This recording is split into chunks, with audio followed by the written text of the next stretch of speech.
Welcome back to my YouTube channel. आज के इस लेक्चर में हम डिस्कस करने वाले हैं द एमडी कैट 2026 करिकुलम। सो ये एक अपडेटेड सिलेबस है, करिकुलम है एमडी कैट 2026 के लिए। तो इसके अंदर इतने ज़्यादा चेंजेस उन्होंने नहीं किए हैं, बट यही सिलेबस हमारा पीएमडीसी के वेबसाइट पे मौजूद है, जो कि रिसेंटली अपडेट किया गया है। तो आज हम इस पूरे सिलेबस को डिस्कस करेंगे। Biology, chemistry, physics, English and logical reasoning.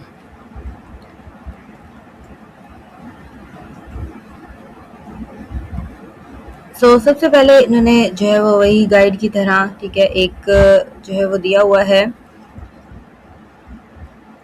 कि हमारा जो पेपर आएगा एमडी कैट का वो कैसे होगा, ठीक है।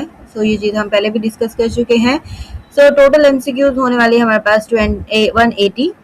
ईच एमसीक्यू कैरी 1 मार्क्स, ठीक है। There will be no negative marking. Duration होगा उसके लिए 3 आवर्स का आप लोगों के पास, मतलब 180 मिनट्स आप लोगों के पास होंगे एंड 180 एमसीक्यूज होंगे, ठीक है।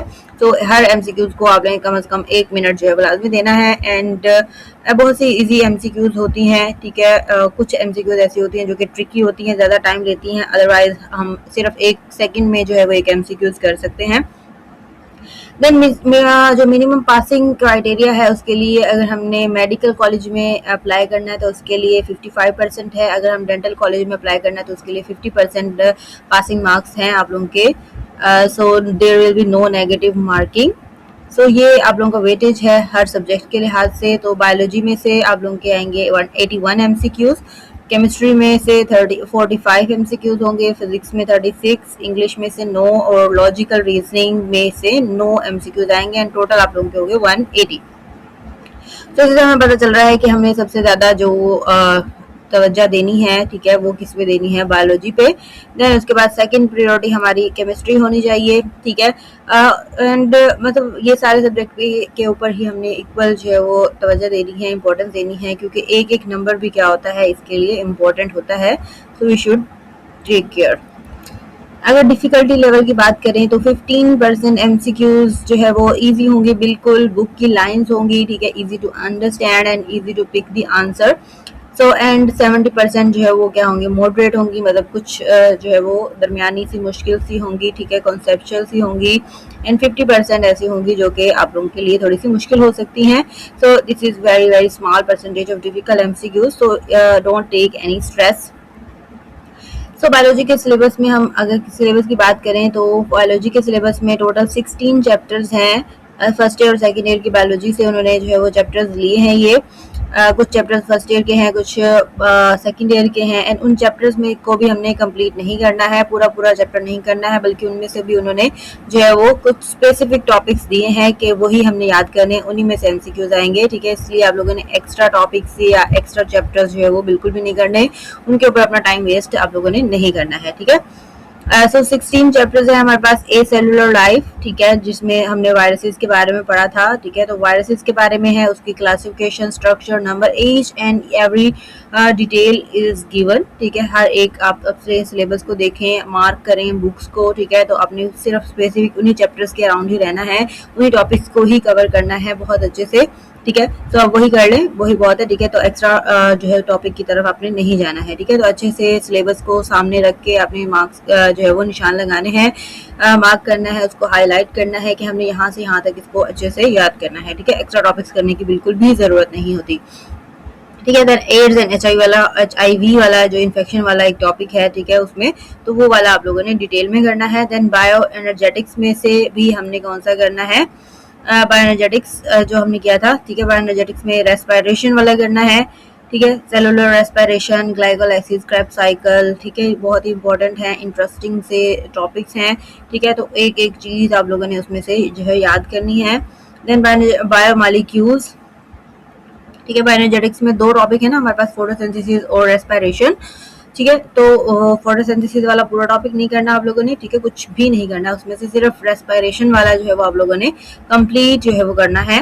Respiration proteins and fats correlate these with that of glucose, ठीक है। तो मतलब रेस्पिरेशन वाला टॉपिक आप लोगों ने कंप्लीट कर लेना है। देन थर्ड चैप्टर है हमारे पास बायोलॉजिकल मॉलिक्यूल्स, उसके भी टॉपिक्स दिए हुए हैं आप लोगों के पास, ठीक है यहाँ। तो वही आप लोगों ने करने हैं, तकरीबन ये पूरा चैप्टर आ जाता है, बहुत ही मोस्ट इंपॉर्टेंट चैप्टर है। देन उसके बाद सेल स्ट्रक्चर एंड फंक्शन, तो उसमें हमने सारी ऑर्गेनेलीज करनी है, सेल का स्ट्रक्चर करना है, प्लांट और एनिमल सेल, प्रोकैरियोटिक और यूकैरियोटिक के दरमियान में डिफरेंस अच्छे से करना है, एंड साइटोप्लाज्मिक ऑर्गेनेलीज, ठीक है, जो ये दी हुई है वही हमने करनी है, ठीक है।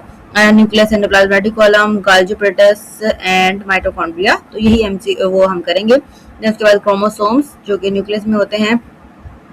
Then coordination and control next chapter है हमारे पास, ठीक है। उसके टॉपिक्स हैं एंजाइम्स, एवोल्यूशन, ठीक है। यहाँ तक जो है वो फर्स्ट ईयर के चैप्टर्स एंड हो गए हैं। नेक्स्ट हमारे पास सेकंड ईयर के चैप्टर्स आ रहे हैं, एवोल्यूशन वाला करना है। देन उसके बाद रिप्रोडक्शन, जिसमें से हमने ह्यूमन जो मेल फीमेल रिप्रोडक्टिव सिस्टम करना है, मेंस्ट्रुअल साइकिल एंड डिसीजेस के बारे में करना है, स्पोर्ट एंड मूवमेंट, इनहेरिटेंस, ठीक है, ये सारे सेकंड ईयर के चैप्टर हैं। देन ब्लड सर्कुलेटरी सिस्टम, ये फर्स्ट ईयर का आ गया है, blood circulatory system, immunity, immune system, human respiratory system, human digestive system and homeostasis, ठीक है, जिसमें ह्यूमन यूरिनरी सिस्टम आ जाता है। देन बायोटेक्नोलॉजी, ठीक है, ये भी एक इंटरेस्टिंग टॉपिक है।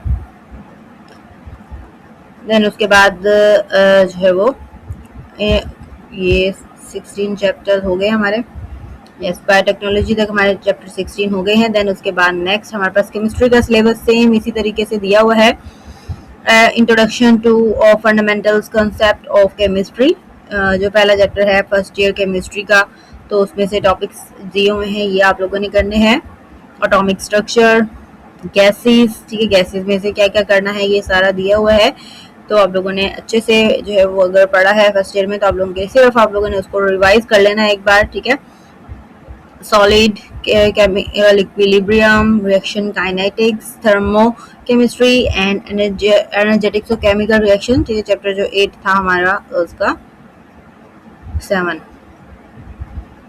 देन उसके बाद केमिकल बॉन्डिंग वाला चैप्टर है, वेस्पर थ्योरी, ये सारी थ्योरीज, ठीक है, पूरा चैप्टर नहीं है बिल्कुल भी, तो ये टॉपिक्स हैं कुछ उसके अंदर इंक्लूड हैं, ठीक है, सारा मेंशन किया हुआ उन्होंने कि कौन कौन से हमने करने हैं, तो आप लोगों ने देख के ध्यान से वही टॉपिक्स करने हैं, ठीक है। इन टॉपिक्स में से कोई स्किप नहीं होना चाहिए। Then S block and P block element, transition element, fundamental principles of organic chemistry, second year की केमिस्ट्री स्टार्ट हो गई है, तो ये सारा केमिस्ट्री का सिलेबस है। Alkyl halides, alcohols and phenols, aldehyde and ketones, carboxylic acid, macro molecules and industrial chemistry, ठीक है, 20 चैप्टर्स ऑफ केमिस्ट्री, ठीक है। मतलब हालांकि बायो का ज़्यादा है, मार्क्स एमसीक्यूज बायो में से ज़्यादा आएंगे और चैप्टर जो है वो केमिस्ट्री के ज़्यादा दिए हुए हैं। देन नेक्स्ट हम फिजिक्स का देखते हैं। फिजिक्स का सिलेबस है यहाँ से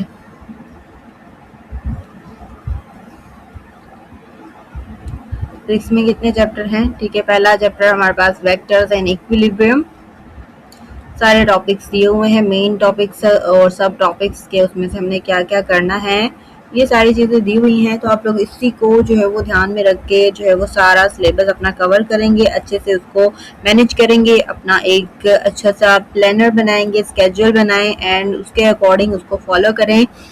जितने भी दिन रह गए हैं एमडी कैट में तो आप लोग उसको अच्छे से जो है वो कवर कर लेंगे syllabus. So everything should be plan, ठीक है। तो जब आप प्लानिंग कर लेते हैं तो काम जो है वो आसान हो जाता है। हर एक चीज़ के लिए, हर काम के लिए आप लोगों के पास एक प्लान होना चाहिए कि हमने क्या करना है, कैसे करना है, ठीक है। ऐसे अंधाधुंध जो है वो करने का कोई फ़ायदा नहीं होता है कि बस हम करते जा रहे हैं, जो भी सामने आ रहा है बस हमने पढ़ लिया, ये कर लिया, वो कर लिया, तो ऐसा नहीं होना चाहिए। हर सब्जेक्ट को इक्वल टाइम देना है, हमने इक्वल इम्पोर्टेंस देनी है, देन उसे के अकॉर्डिंग ही हम जो है वो कर सकते हैं, ठीक है। तो आप लोगों ने सबसे पहले अपनी रूटीन सेट करनी है, तो उसी लिहाज से आप लोगों ने उसको कवर करते जाना है। सो न्यूक्लियर फिजिक्स 16 चैप्टर्स हमारे पास फिजिक्स के हैं। देन उसके बाद इंग्लिश, ठीक है। इंग्लिश में ज़्यादातर जो है वो रीडिंग और thinking skills, means, grammar, synonyms, pronoun, tenses, जर्न, जो भी ग्रामेटिकल चीज़ें होती हैं वो सारी इसके अंदर आ जाती हैं। 9 एमसीक्यूज होंगे, तो बहुत ही इजी से होंगे। अगर आप लोगों की ग्रामर के ऊपर कमांड है तो आप लोग बहुत अच्छे से कर लेंगे उसके ऊपर, ठीक है। वोकैबुलरी, ये सारी चीज़ें जो है वो थोड़ी सी इसके अंदर आ जाती हैं। देन उसके बाद लॉजिकल रीजनिंग, इसके जो है वो 5 चैप्टर बनते हैं तकरीबन 5-6, ठीक है। तो यही चीज़ें हैं यहाँ से। लॉजिकल रीजनिंग एक नया चैप्टर इंक्लूड किया है इन्होंने, नया एक सब्जेक्ट के बच्चों को आती है लॉजिकल रीजनिंग या नहीं आती, तो मेडिकल फील्ड में लॉजिकल रीजनिंग भी आनी चाहिए इंसान के पास, क्योंकि डॉक्टर्स हमेशा लॉजिक के ऊपर चलते हैं। वो ऐसे अगर लॉजिक डॉक्टर इस्तेमाल नहीं करेंगे तो फिर तो इंसान जो है वो फिर पीरों के पास ही जाएगा इलाज कराने के लिए। तो डॉक्टर्स बनना है तो आप लोगों को लॉजिकल रीजनिंग तो आनी चाहिए। इनफैक्ट एक इंसान जो पढ़ा लिखा होता है उसके पास जो है वो हर चीज़ का लॉजिक होना चाहिए, वो तोहमात या सुपरस्टिशन पे बिलीव नहीं करता। तो इस तरीके से ये एक लॉजिकल रीजनिंग होती है, हम चीज़ों को एनालाइज करते हैं, उसको समझते हैं, हर एक चीज़ का रीज़न होना चाहिए, ठीक है। तो लॉजिकल रीजनिंग एक्चुअली में वही चीज़ होती है, क्रिटिकल थिंकिंग, हमें सोचना आना चाहिए, कोई भी चीज़ हमारे सामने हो रही है तो हम उसको एनालाइज कर सकें कि ये चीज़ अगर ऐसी हो रही है तो इसका ये नतीजा निकलेगा, अगर ये ऐसा हुआ है तो इसकी क्या वजह है। तो ये all about is logical reasoning. तो ये सारा हमारा एमडीकैट का सिलेबस था। सो आप लोगों को जो है अगर प्रिपरेशन करनी है तो सबसे पहले आप लोगों के पास सिलेबस तो होना चाहिए ना, ये नहीं है कि फर्स्ट ईयर सेकेंड ईयर की बुक्स उठा के बैठ जाएं और हम उनके रट्टे लगाना शुरू कर दें, तो पूरी पूरी बुक्स तो हमने याद नहीं करनी है, तो it's just waste of time और a lot of confusing. So आप लोगों के पास सिलेबस हो एंड आप लोगों के पास एक प्लान होना चाहिए, ठीक है। तो होपफुली आप लोगों को जो है वो, ठीक है, तो इस तरीके से आप लोग अच्छे से जो है वो एमडीकैट कवर कर लेंगे। कोई इतना मुश्किल काम नहीं होता है, सो स्ट्रेस लेने की बिल्कुल भी ज़रूरत नहीं होती। बहुत ज़्यादा स्ट्रेस जो है वो बच्चों को दे दिया जाता है पेरेंट्स की तरफ से, टीचर्स की तरफ से या फ्रेंड्स की तरफ से कि हाय हमारा तो एमडीकैट है, तो इस तरीके से कुछ भी नहीं होता। जितना आप लोग स्ट्रेस लेंगे उतनी ही आप लोगों के लिए मुश्किल होगी, तो इजी रहेंगे, सो आप लोगों के लिए अच्छा होगा, ठीक है। इजीली आप लोग एमसीक्यूज जो है वो इसके अटेम्प्ट कर लेंगे। ओनली 180 एमसीक्यूज हैं, there is no need of हैस। तो चलें आप लोगों से मिलते हैं नेक्स्ट लेक्चर में। होपफुली मैं ट्राई करूंगी कि आप लोगों के लिए ऐसे बहुत सारे अच्छे अच्छे लेक्चर्स लेके आऊँ एमडीकैट के हवाले से, ताकि आप लोग उसको लें समझें और जो है वो उसको, ठीक है। तो MDCAT aspirants, best of luck for your exam. Thank you so much.